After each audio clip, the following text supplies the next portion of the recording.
Friedrich Hayek was an Austrian economist who lived during the 20th century.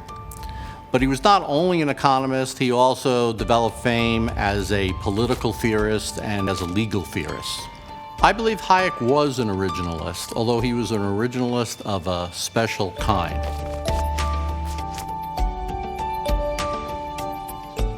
Originalism is the view that one ought to interpret the Constitution based on its original meaning, not based on the meaning that it develops over time or that modern people would think it should have, instead based on the meaning that it had at the time of the enactment of the Constitution. Hayek thought this was extremely important because that was the only way in which you could place limits on the government.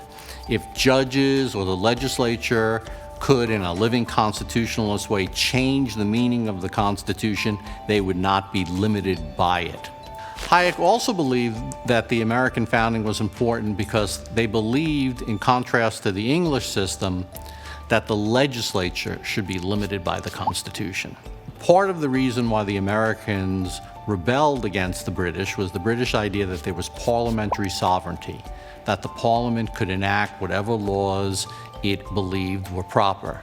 The Americans rejected that. They believed that there had been traditional fundamental law, as stated in documents like the Magna Carta, that ought to be enforced and that ought to place limits on the Parliament. Hayek was a different kind of originalist than many of the sort of modern originalists because he thought there was a very important role to play with unwritten constitutional rights and principles. But what's important for Hayek is that he sees the importance of unwritten constitutional rights and principles as having a place in the constitutional text and intent of the framers.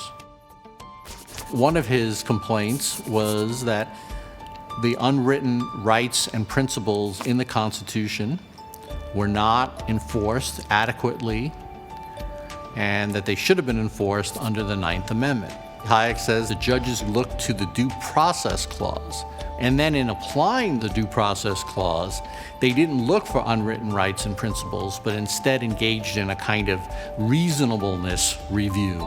Hayek believed that this was a kind of judicial legislation, sort of inconsistent with the role of the judiciary. I certainly think that Hayek would have believed that an originalist judiciary would be superior at enforcing a written constitution than an elected legislature. This would be especially the case if the originalist judiciary were interpreting the Constitution correctly in his view and enforcing the Ninth Amendment. Hayek recognized and believed firmly that the legislature couldn't be trusted to enforce the Constitution on its own. It would be passing laws that would be responsive to the concerns of specific issues at the time, and as a result would ignore the more general principles.